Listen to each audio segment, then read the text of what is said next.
protocols on Ethereum like Uniswap and Aave and MakerDAO that really paved the way for the rest of DeFi. They're all built under these really, really heavy constraints that Ethereum places on the application developer. You are limited by these 12-second block times. You are limited by the fees. You are limited by 30 million gas limit per block. And that really constrains what you can do on chain. And so when we came over to the Solana side, it was really a breath of fresh air. Our North Star at Ellipsis Labs has always been to build DeFi building blocks that have a chance to outcompete the centralized financial system. Appreciate you coming on the podcast, Eugene. Really looking forward to this one. I think we're going to dive into a bunch of kind of novel topics. But I would say at the core of this entire podcast is really that high throughput blockchains, in your case, uniquely Solana, ultimately enable new primitives and financial primitives. And I think that really that infrastructure, by allowing you to build more interesting applications, is really going to open up an entirely new world that is relatively unexplored. And you and the Ellipsis Labs team are really on the frontier of that. So looking forward to the conversation. Absolutely. Thanks for having me, Logan. Well, maybe let's just start out with like the high throughput and specifically Solana primitives, because I 100% agree. And when honestly, I was looking at the website that you guys, the team set up, relatively kind of simplistic landing page, but the title of that was high throughput blockchains have enabled the creation of new financial primitives. And I honestly just kind of fell in love with that single sentence because it's so true, but just really not talked about that much, whether in the Solana community or in the crypto community more broadly. Yeah, absolutely. And maybe we need to add another word in there, enabling the creation of new decentralized financial primitives. I think every financial primitive you can build on Solana, you could build on a centralized server. And we really lean into the benefits you get from decentralization, in particular, auditability, transparency, open access, which may not be as feasible in a centralized world. I think we've seen even in crypto, many of these more efficient but centralized actors that demand your trust have not quite deserved the trust. And users have gotten burned time and time again because of that. But yeah, when it comes to Solana, I mean, my background in crypto really came from the Ethereum side. I fell down the crypto rabbit hole in 2020, like many others, sort of bored at home during the pandemic, spent a lot of time looking at DeFi, doing some independent research in MEV. And I think the biggest thing that stood out is all of these DeFi protocols, especially these OG protocols on Ethereum like Uniswap and Aave and MakerDAO that really paved the way for the rest of DeFi. They're all built under these really, really heavy constraints that Ethereum places on the application developer. You are limited by these 12-second block times. You are limited by the fees. You are limited by 30 million gas limit per block. And that really constrains what you can do on chain.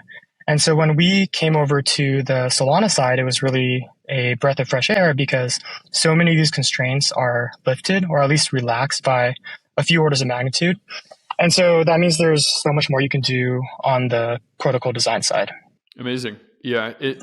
I kind of like you initially started in the Ethereum world, and it took me a long time to really realize that these other ecosystems did enable a new class of applications. And I would have put myself in the past, historically, kind of in the ETH maxi camp and saying that Ethereum had a head start. They already had somewhat of established network effects, and layer twos were really going to be the saving grace for the scalability architecture. I'm not sure if you really explored the layer twos within the Ethereum ecosystem, but if you had, could you maybe speak to why you chose not to build on a layer 2 and uniquely decided to build kind of in Solana?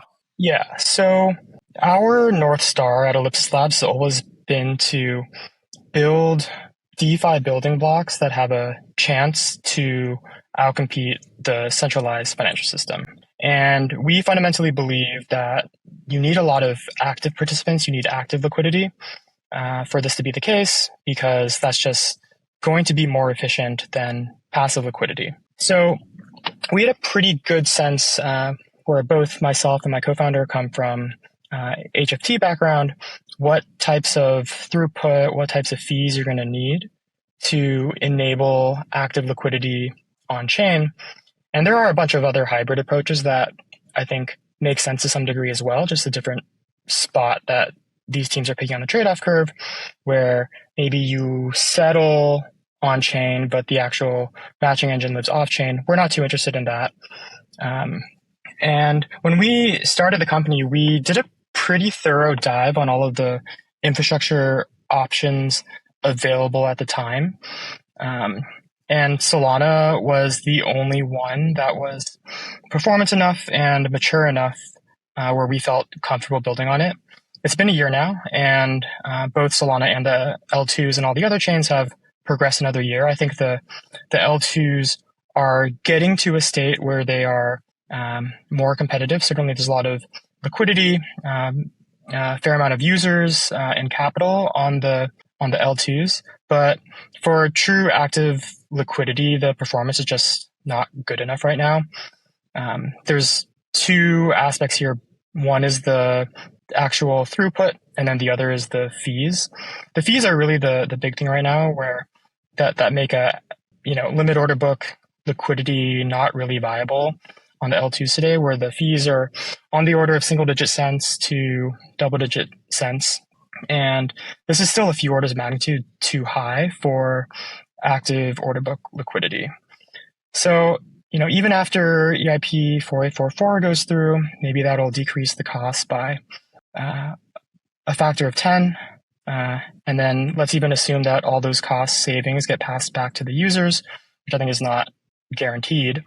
I think there's still a lot of room, a lot of improvement required on the fees specifically to make active liquidity viable. I think for these L2 ecosystems, there will be new models for DEXs in particular, where, you can have something that is more active than an AMM, certainly more active than a XYK AMM. Maybe concentrated liquidity strategies look very different because you can move your positions with, multiple orders of magnitude cheaper than you can on the L1, and you're going to have shorter block times as well. But you definitely can't stick a limit order book on there. So for us, I think, again, like looking at it 1 year later, there's still not really anywhere else we can go. And so for better or for worse, we're sticking with Solana. Beautiful. I love it. Yeah, the throughput, what I've really come to appreciate is that core bottleneck. And I was actually just recording a podcast before this with Avail, kind of creating that data availability layer. And we both agreed that really you need to maximize the throughput on that base layer as much as possible, really such that you can enable those cheap fees. And that cheap fees are really what allows you, as we kind of have been alluding to, for these new primitives or these decentralized primitives. And I think when you really push that to the extreme, the cheaper the fees, the higher the throughput, kind of the apex of difficult applications to build is really that on-chain order book. And I think that is exactly what you have set out to build. And so I don't think you started at an easy point for what type of applications can be built on these high throughput chains. You kind of went directly for the hardest application. Can you kind of talk us through the thought process around building specifically an order book on Solana, and maybe not some of the limitations, but since you've started building, some of the challenges that you've kind of occurred or have been able to overcome since you've started? Sure. I would say we went after what we thought was the most obviously useful primitive to build. I think many people land on the order book when they think of this, when you look at DeFi and ask the question, what is missing?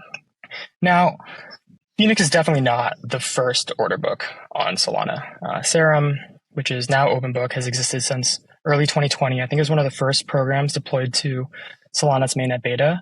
I think it was really great for showing demonstrating how Solana is differentiated. Really, really great proof of concept, but very little work has been done on the core architecture since Serum was released. And over the past 2 or 3 years, we've learned a lot more about how to build on Solana. We understand a lot of the pain points working with some of these older primitives that existed for a while. So we set out to rebuild the order book from the ground up. We have a pretty good sense for what market makers care about. A big part of that is market makers as well as other developers looking to integrate.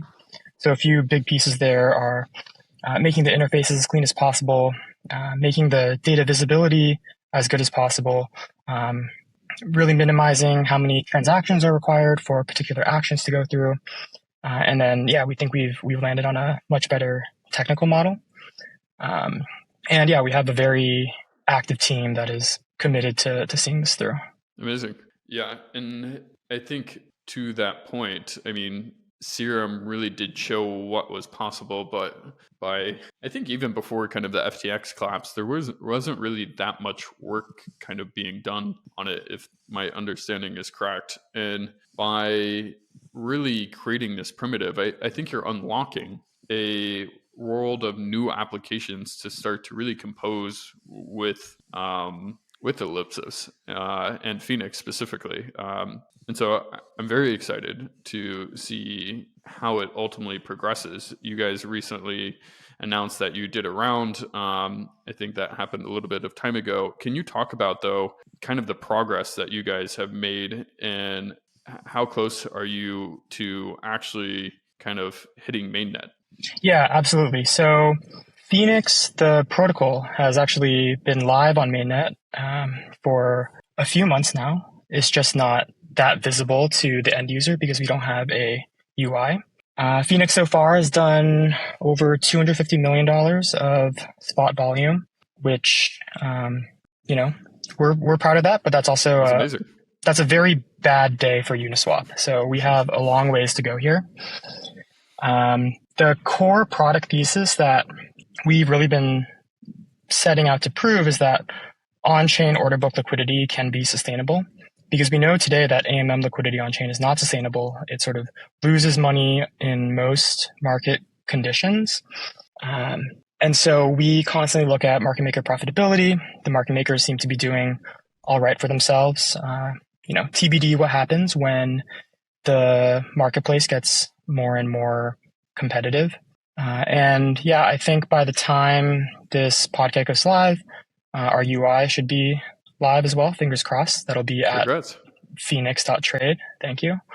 And so that is really going to be our big, unveiling to the world. Hey, here's what we built. It's really the first milestone for us. And then we have a long ways to go from here.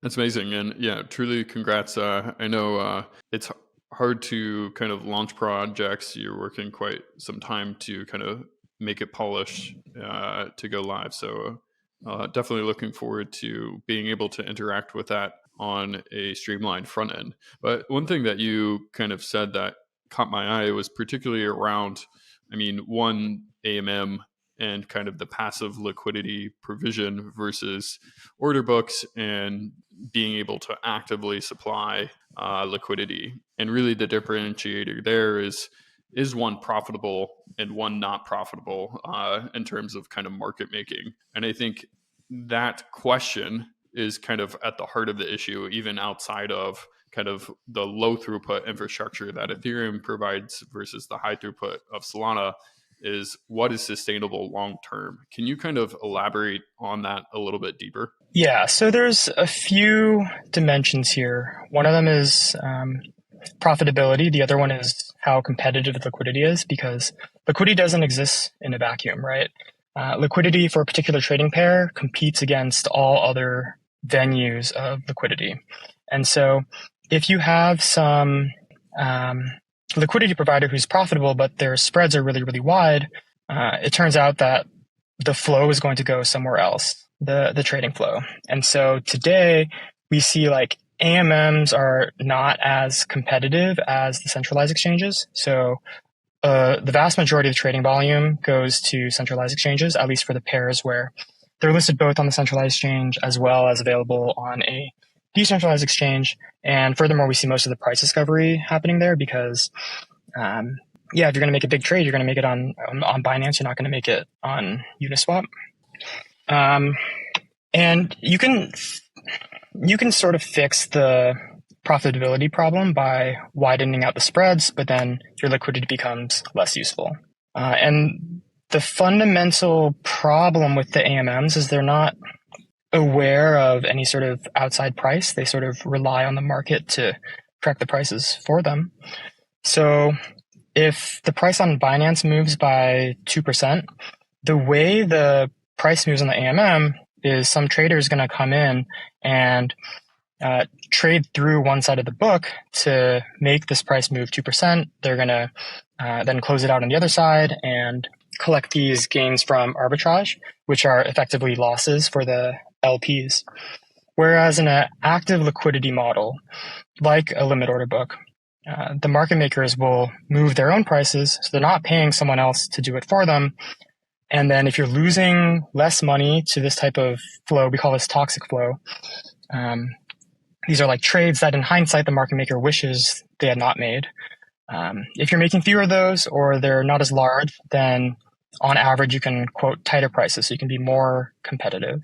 And this is really the crux of the active liquidity versus passive liquidity or limit order book versus AMM. Do the market makers get to set their own prices? Do they get to choose where the liquidity goes? Do they have as much agency there as possible? And then you end up with what we have in traditional finance, which is a bunch of very, very competitive market makers competing to get the non-toxic flow.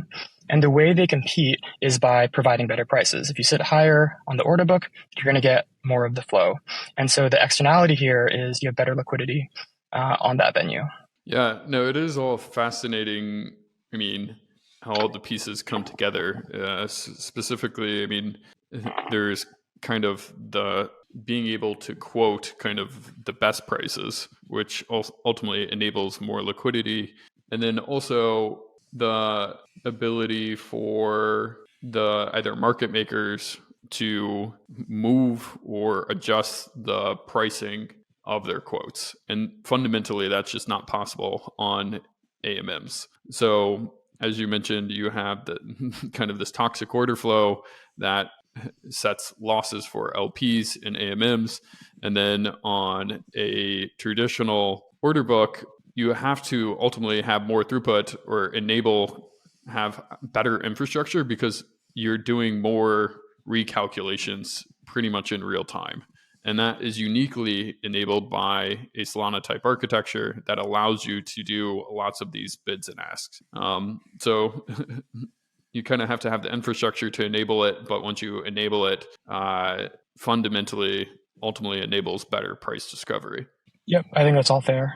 In terms of, I mean, you kind of mentioned, in my kind of end game, I'm curious because obviously in a decentralized world, you have to have validation, or these validators come to agreement with a certain kind of consensus lag.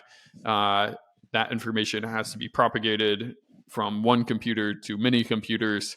And I think the beautiful thing about kind of a Solana type architecture is that it keeps all the liquidity unified into a single state, where you can kind of think of exchanges as either individual L2s or sharded ecosystems that ultimately kind of fragment liquidity, but they currently have tighter spreads. I guess my question to you is, looking forward in the future, in a world that order books are kind of prolific on-chain, you are able to have much deeper liquidity because everything is ultimately in one shared state. You still have slightly higher spreads because of that decentralized nature, but deeper liquidity because everything is kind of priced in one global state machine versus independent kind of order books on centralized exchanges. Do you have an opinion on kind of where majority of trading ultimately takes place? Well, we really want to get to a world where the majority of trading takes place on chain in a fully transparent and auditable way. To get there, you really need this competitive aspect to catch up. And then at the end of the day, what really matters is where the non-toxic order flow is coming from. So what this means is like, do the users at the end of the day choose to trade on Binance, or do they choose to trade on Phoenix or some other on-chain venue? Because if the order books on Phoenix are, let's say, both tighter and deeper, but all of the non-toxic flow and all the price discovery is going to another venue like Binance or Coinbase, what that means is everything left on Phoenix, all the flow on Phoenix is going to be toxic, and it's probably going to be unprofitable for the market makers. So at the end of the day, the users decide, right? The users pick their venue to trade, and wherever they are, users or infrastructure providers, and wherever they're trading is the place that's going to have the most edge in terms of being able to have profitable market makers along with deep liquidity. Interesting. So in your point of view, ultimately, I mean, the toxic order flow versus non-toxic order flow is really just determined by kind of the average person that is trading on the exchange, whether it's centralized or decentralized, and where that price discovery happens is really what enables market makers that are making the markets to ultimately be profitable, ultimately kind of creating that flywheel that's self-fulfilling of more people trade here, you have better prices, more people want to market make there. Absolutely. The non-toxic flow is really what brings everything together. And so the natural conclusion is you really need to compete on product. You need to compete on product against the other decentralized venues as well as the centralized venues to get the users to show up. And maybe kind of going off that point, you ultimately released Phoenix, which was the back end of your crankless order book, and now you've ultimately enabled the front end, or will enable in the front end in the coming weeks. Can you talk about kind of the product focus that you took to really entice, say, the average trader to use Phoenix instead of a kind of centralized exchange or go to another venue for price discovery? Yeah, so it is difficult to compete directly with the centralized exchanges because in some ways you just can never match their performance. They can give you a trade confirmation much more quickly than the blockchain can come to consensus. There's a couple things we like to lean into. Again, the biggest one is like, how much do you need to trust versus what can you verify? And so on chain with Phoenix, what you can do if you'd like is you can take a look at the source code, which is available. You can see, okay, when I send this instruction to the blockchain, what code is going to get executed. You can make sure that no one has like special priority encoded into the program itself. If someone is faster than you, it's just because they can hit the blockchain faster. It's this this shared execution layer. You don't have any sort of guarantee like this with a centralized exchange.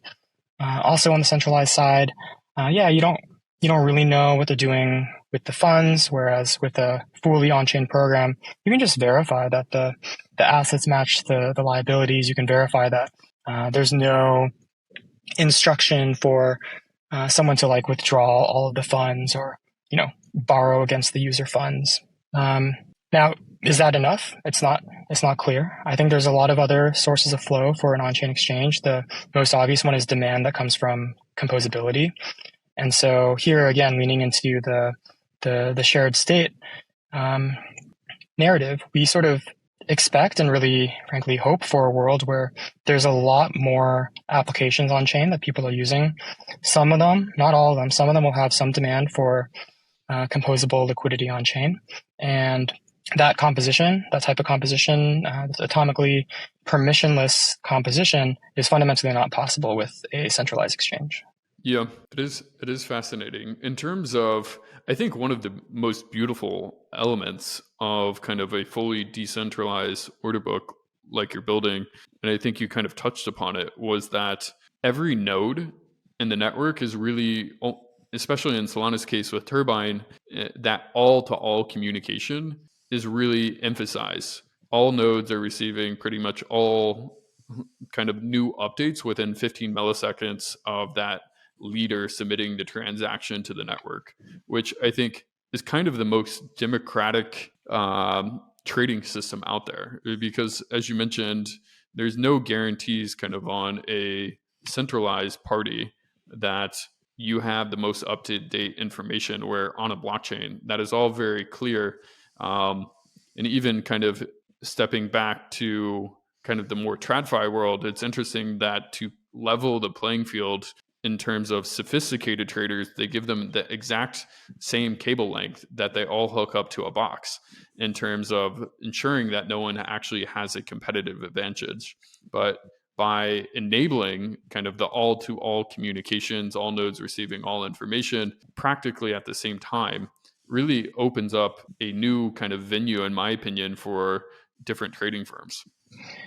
Yeah, I think especially right now, the barrier to entry is still relatively low if you want to be a competitive on-chain trader on Solana. I think no matter what, though, let's say the trading volumes increase by a factor of 100 or a factor of 10,000. The more skilled trading firms are still likely to win the majority of the profits. And we just really want to make sure that we set up a system such that as these players get better and better at trading on chain, that results in these positive externalities for the users, like better prices, deeper liquidity, stuff like that. No, I think it's a beautiful vision in the world that, say, trading volumes ultimately jump 100x, 1,000x, 10,000x. Will the underlying infrastructure, in your opinion, be able to support that, i.e. Solana, or do you need more throughput to ultimately enable that, something that is going to be enabled by FireDancer? I think there's a couple things you need. You will almost certainly need more throughput, more single-threaded throughput in particular. And then I think a much closer look will have to be taken at the network incentives, because right now I think there are a lot of assumptions built into Solana or it's not quite battle tested in all dimensions. And you can imagine, as the bounty for attacking the consensus mechanism goes up, like if there's 10,000x the trading volume, you should expect more and more sophisticated actors to be attempting that sort of thing. And I think there's a lot of research and engineering work that needs to be done to ensure that Solana can still thrive in that world. Are there any things that jump out at you that are a cause for concern? There's a couple pieces. I think one, the consensus mechanism definitely could use some formalism. As far as I'm aware, it's not formally defined anywhere. So the first step to being able to analyze what the consensus mechanism, how it performs under different types of attacks, is to define it. And then the second is the fee mechanism, which is currently not incentive compatible in a few different ways. So these things will likely get exploited in a world where trading on chain is extremely competitive. And maybe to expand upon the latter part, specifically on the fees, Solana ultimately and Ethereum currently started with global fee markets. It has since moved to localized fee markets that allow it to auction off single parts of state or single applications and price those individually. Is that kind of the concern that you raise, that potentially those will be too costly if the state becomes too contentious? So I think at a high level, the mechanism that you describe makes sense. This is not quite what has been implemented. I think the priority fees on Solana today, they sort of have this side effect of kind of doing what you described in this probabilistic way. There's a lot that is not really enforced. And then there's all these incentives for example, striking side deals with validators. So one simple example here is right now, if I submit a transaction with a priority fee to the Solana network, if my transaction is included, the validator who's building the block or proposing the block, they get half of that priority fee, and then the other half is burned. Let's pretend that total priority fee was 1 SOL. So the validator got half a SOL, and then half a SOL is burned. If I have a side deal with the validator, I can submit them some payment out of band. Let's call it 3/4, 0.75 SOL. So they'll collect that sort of as their, and then they'll guarantee that, I get priority placement and no fee is going to get burned. And so this gives me an advantage trading against everybody else because I can bid a smaller priority fee for a larger effect. And the existence of these side deals, one, sort of points towards the fee mechanism being broken in some ways. And then two, it's highly centralizing because the largest players are going to be able to strike these deals or vertically integrate to create these situations for themselves. Interesting. And I guess with Solana specifically having 400 millisecond slot times, ultimately with a goal to kind of make that, let's say, half, around 200 milliseconds, do you feel like that, even with the smaller slot times, that still allows the opportunity for traders to kind of coordinate with validators and get some of these cheaper fees by working with them directly? Oh yeah, absolutely. I mean, the way this would look would just be a validator opens up like some side port where you can submit transactions with them through this, just through the separate channel. They'll modify their validator client to, selectively include them based on some algorithm. I don't think the block times really affect too much here. Makes sense. Interesting. No, it is fascinating. I think what's been interesting to me is by being really the first blockchain to enable high throughput, Solana has really kind of experienced a lot of these unique primitives earlier on in both the pros in terms of like what applications they enable, like order books, but also some of the cons, and that they're the first ones kind of figuring it out in real time. It is kind of fascinating to watch them deal with it and kind of speed run a lot of this. Yeah, I agree. I think, since Solana went to mainnet beta in, I believe, March 2020, the usage has sort of always been there. And it seems like Solana Labs has basically been, putting out fires from 2020 through 2022. And now it's finally in a state where, the activity has calmed down for a little bit. And so it's a really good time to make some of these long-term investments on the research and engineering side to ensure that when activity does increase by multiple orders of magnitude, the chain is robust enough to handle it. Yep, I fully agree. I think we're all thankful that there hasn't been any downtime in quite some time. The reliability has been improving, and with these second, third, fourth implementations of clients, specifically the fired answer client that will also allow more throughput, will add the robust nature to the network, so that hopefully there's less issue in the going forward, but also, just as you mentioned, can focus on some of the more minute details today that will probably only surface themselves later down the line as we truly scale. Because I often think people forget just how small, one, the trading volume, but also just people using blockchains truly is today. It's not very big compared to, I think, where we'd all like to get it. Yep. In terms of, you are obviously very focused on the order book aspect. You kind of built it slightly different, and correct me if I'm wrong, than different order books in the past, specifically being crankless. For people that are not familiar with what a crank is, can you talk about what a crank is and why you ultimately decided to go with the crankless architecture? Yeah, it's a reasonably technical topic, but at a high level, OpenBook and other order book implementations on Solana require asynchronous settlement.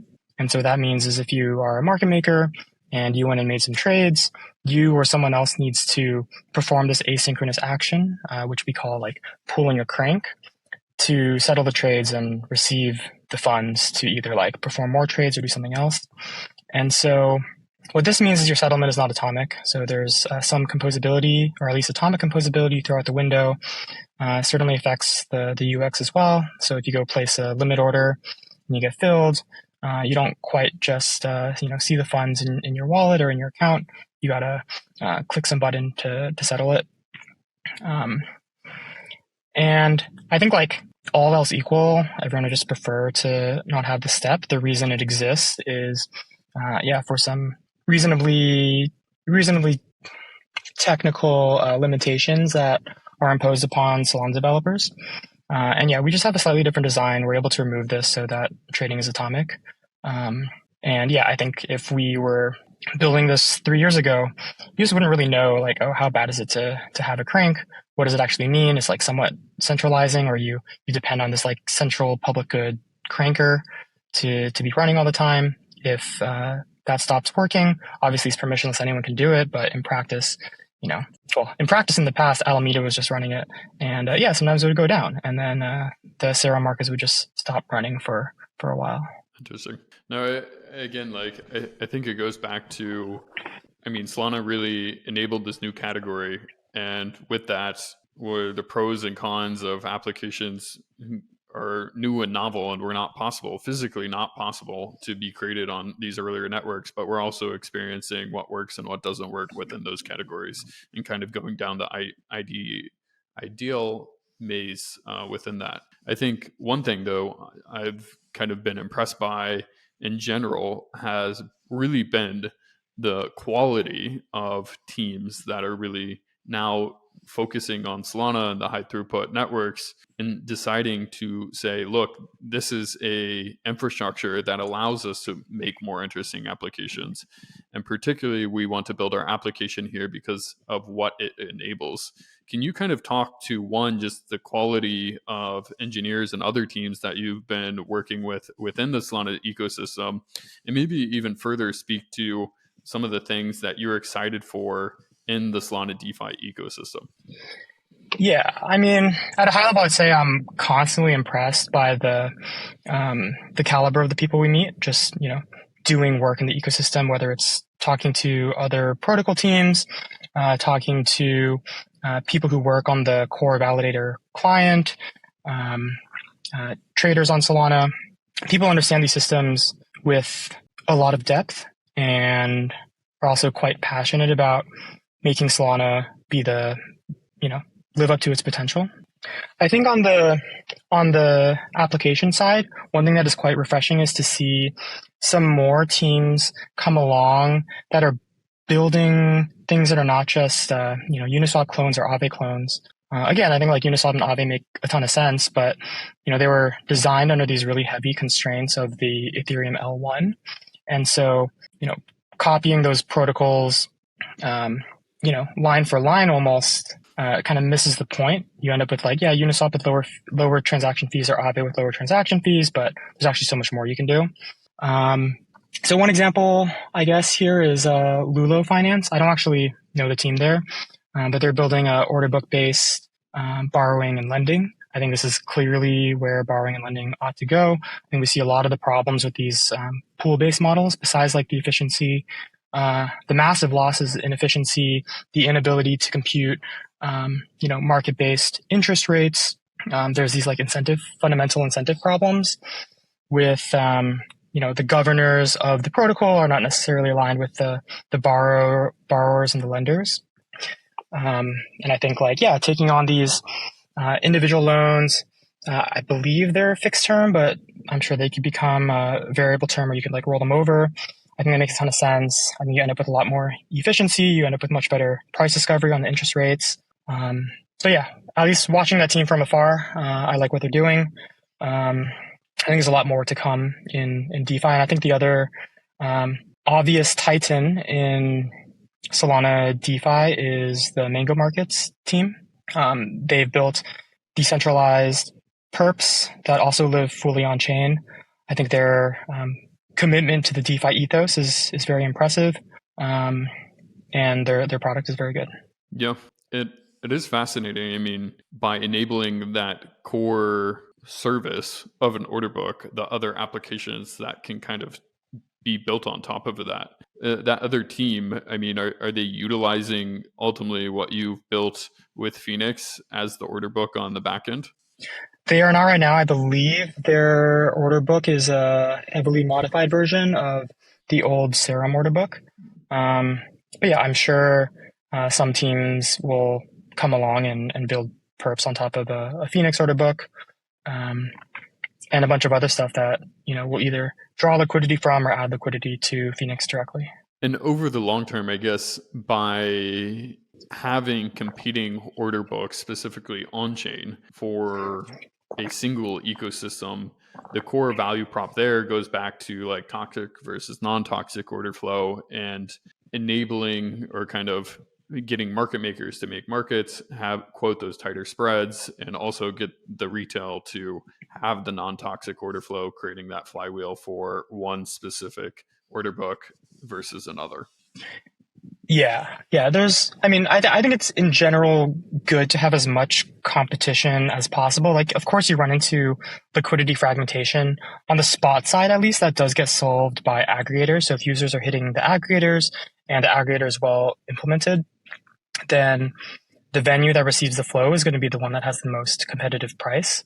So this is kind of the best case scenario for the chain and the ecosystem in terms of competition, where no one has this exclusive order flow to their venue. I think it's more complicated with derivatives because these don't compose in a way that's as nice as the spot trading does.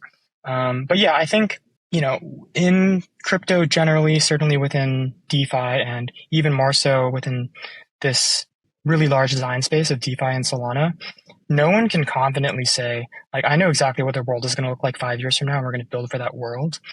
So I think having multiple teams sort of focus on the same North Star, taking different approaches, maybe vastly different approaches, maybe slightly different approaches, is ultimately super good for the ecosystem. I think we've seen a lot of the benefits here on the Ethereum side, where like how many DEXs have there been on Ethereum with them?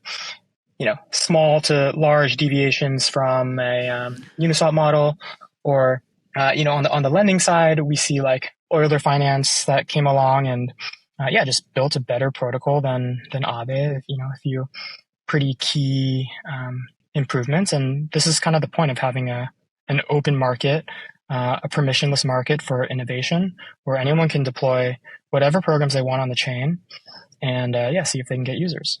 Yeah, that user adoption piece is massive. And I think even today, it's fascinating to me that Uniswap does have as much volume as it does, considering how few users are actually on chain comparative to, say, Web2. It is pretty impressive. I agree. But long term, I think you and I would both agree that you can kind of multiply out the amount of users on chain, hopefully enabled by kind of these lower fees that allow engineers such as yourself to build these more interesting primitives. Combined with the lower fees, you can kind of hit a different level of scale where each of the transactions are lesser in total volume, but kind of get made up by more people actually interacting with on-chain. Yeah, so we often get this question from investors: how do you bring users over from the EVM side? And this is just like a question that I'm not that interested in, because if you look at the total number of crypto users, it's so small relative to the global population. Like, it's a rounding error. So for Solana to win on the user side, you can focus on the Ethereum users, or you can focus on the other 8 billion people out there who don't use crypto whatsoever, who maybe have heard of Bitcoin and Ethereum, but certainly have never done anything on chain, and build products to serve those people. Where the current difference in usage levels, I think, just doesn't matter that much. The moat that the Ethereum ecosystem has that is much scarier is on the developer side, both on developer tools and developer experience, as well as just if you're going to build a new application today on chain, the default place to do it is somewhere in the Ethereum ecosystem. That I think is much more threatening to Solana in the long run. Do you feel like I get this question a lot. I'm surprised that investors are so focused on the EVM personally, considered mostly the fact, just as you mentioned, that there are very few users. But I also think that engineers, in terms of people actually doing things within the crypto ecosystem, is relatively small. I think Electric Capital puts out a report every year kind of highlighting the developers across all different ecosystems. And if I recall correctly, it was approximately 8,000 full-time engineers within the ecosystem. When you compare that to even, say, a Google or Amazon, it's only a fraction of their total engineering base.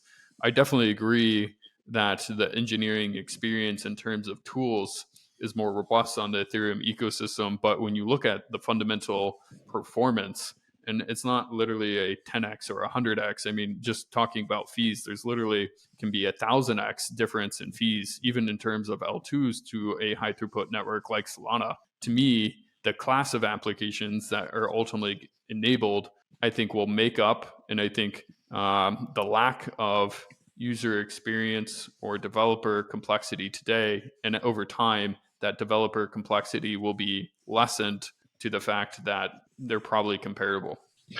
Yeah, I think that's a very plausible world we end up in. I think I look at the velocity of the EVM tools and like the rate at which they're getting better, and it seems higher than it is on Solana. I think perhaps this Solana developers chewing glass meme has been taken a little bit too literally, where no, actually, I think we should be making things as easy as possible for Solana developers, where the more people who read the Solana docs and end up actually deploying something, the more shots on goal Solana has to find that killer application. I agree.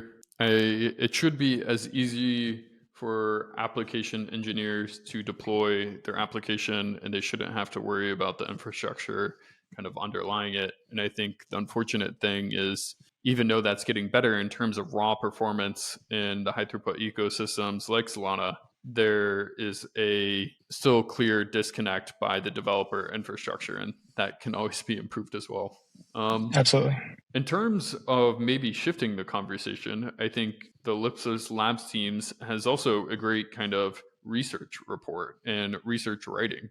Can you maybe talk a little bit more about the research pieces that you have put out, kind of your goal with it and what you're looking to do there? Yeah, so, and I would say this is not really an Ellipsis Labs project. This is more of like a, almost like just like a side project where we try to collaborate with researchers across crypto, not just the Solana ecosystem. We call it Umbra Research. And, we chatted a little bit before about how I think there's a bunch of important research problems that Solana needs to solve and relatively little research talent looking at Solana. So this is sort of the gap that we're trying to fill with Umbra Research. At a high level, I would describe our mandate as identifying the existential threats that Solana faces, specifically on the technical research side, and then addressing them to the extent possible. So, a big part of that is identifying what the problems are, putting out research level specs for how the system currently works, because those don't really exist. Trying to solve these problems, trying to collaborate with folks around the crypto research community who are almost all focused on the Ethereum side to come take a look at some of the interesting problems that we have on Solana, which are, some very similar, some quite different from what exists on Ethereum. And I think these like cross ecosystem collaborations just generally tend to be very fruitful. I think we've seen a lot of this between the Ethereum world and the Cosmos world. And for whatever reason, we've seen a lot less between the Solana world and some of these other ecosystems. So I think this is a good opportunity to, learn from some of the other chains, collaborate with them, and at the end of the day, get some of these difficult research problems solved, because if the load on Solana, if the value that Solana secures increases by a few orders of magnitude, we don't really know how well the chain will hold up. Whereas on the Ethereum side, which I would say has the most developed research community, I think a lot of the problems are just like very, very well understood. The threat models are very well understood. There is like this level of rigor that the community demands that doesn't quite exist on Solana today. Yeah. I would also, I mean, I agree. There needs to be a lot more research focus.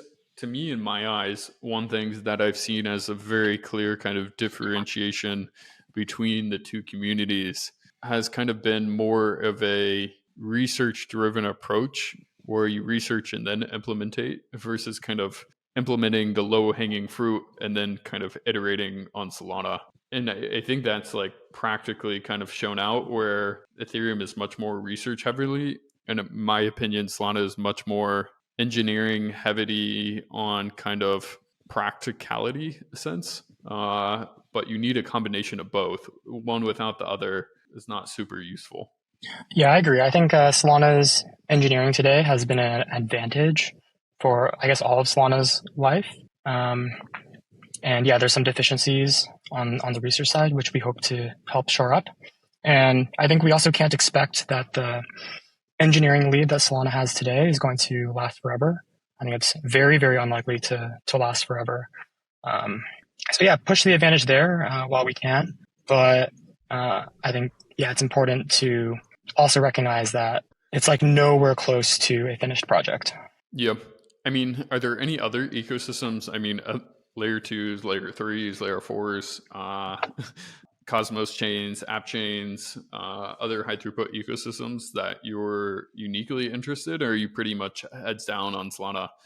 We're very heads down. I think I have much less time than I would like to explore what's going on in some of these other ecosystems. Besides Ethereum, which always has a bunch of interesting stuff going on, Cosmos has got to be the next. I think they come out with a lot of original thought around some of these really core questions in crypto, like what is a blockchain really? What does it mean to be sovereign? Can you separate out some of these different pieces we get, these different pieces of a blockchain, alternate original approaches to mitigating MEV, stuff like that? Yeah, I think it is fascinating. I mean, all the different communities, I think, really show the different cultural aspects. And I think it's all fascinating to me, just the different approaches that they're taking and the emphasis of their values. But then I always come back to, all right, the industry is small. We need users. Let's experiment and just get as much user as possible. And then we can figure out some of this stuff later. Yeah, I think we can walk and chew gum at the same time. I think there's enough people working in crypto where some people can work on the infra, some people can work at the application layer.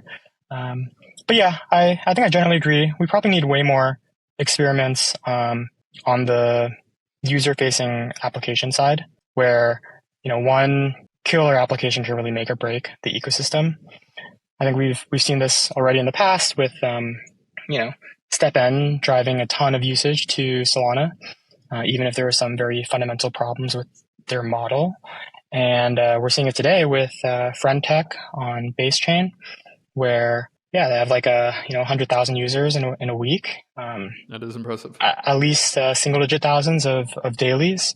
And again, who knows if the model fundamentally works, but I think pretty undeniable that applications like that really drive a ton of usage, really introduce crypto to a ton of new people who are like, for the first time, doing something on chain, however much is abstracted away from them. 100%. I fully agree. In terms of maybe kind of looking forward to next year or maybe a year or two in the future, are there any things that you are uniquely excited about? I know the team is ultimately, the end state is enable trading that is ultimately better than kind of their centralized counterparts. In that vision, is there either things that are supportive or kind of adjacent to that you're excited about as well? We're really focused on DeFi. I spend 90% of my time thinking about DeFi. I think outside of DeFi, one thing I would like to see explored that I'm not sure how much is really getting explored is looking into more of this design space around NFTs, where NFTs are really these ownable, tradable pieces of code that live on chain. And so far, what we've seen for these, what is the use case for this piece of code is actually just a string that is like a link to some JPEG in S3. It seems like there's a lot more you can do with it. Potentially, I don't know what it looks like, but NFTs are they're Turing complete, or they're roughly Turing complete. And yeah, there's probably more to explore than pointer to S3, especially again on Solana. Something besides this 10,000 profile picture meta. I'm excited to see something new. I'm excited to get away from the arguments about should royalties be enforced or not enforced. I feel like we understand all the arguments there. But yeah, I don't know who is working on this. I hope someone is. Yeah. It is funny that it's kind of just a pointer to an AWS database. Yeah, even the pictures don't tend to be stored on chain. Yeah. All learning steps, I guess, into continuing to iterate. The final question that I was kind of thinking of is escaping me. In terms, I forgot. Is there any ecosystem that you think is just not going to make it, or is that vastly overhyped? I mean, again, I don't spend too much time looking at other ecosystems, so I'm sure there's a bunch that are not going to make it that I'm just not really aware of. But or maybe share your most spicy kind of opinion within blockchain ecosystems today, and then maybe follow up with what is one alpha or some alpha that you could share with the listeners as well. And we'll round it out with that. One spicy take, one alpha.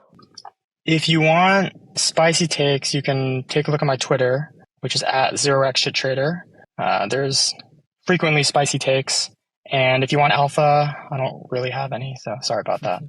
I think you have lots of alpha in terms of order books, toxic flow, non-toxic flow, even on the research side. So definitely would encourage people to follow along with your research. But Eugene, really appreciate you coming on the podcast, sharing out the vision of really, I would say, what high throughput blockchains like Solana enable and what type of applications that you can build. Also the fact that engineers of such high pedigree with such thought and depth to their knowledge are really building in the Solana ecosystem. And I expect that fully to continue.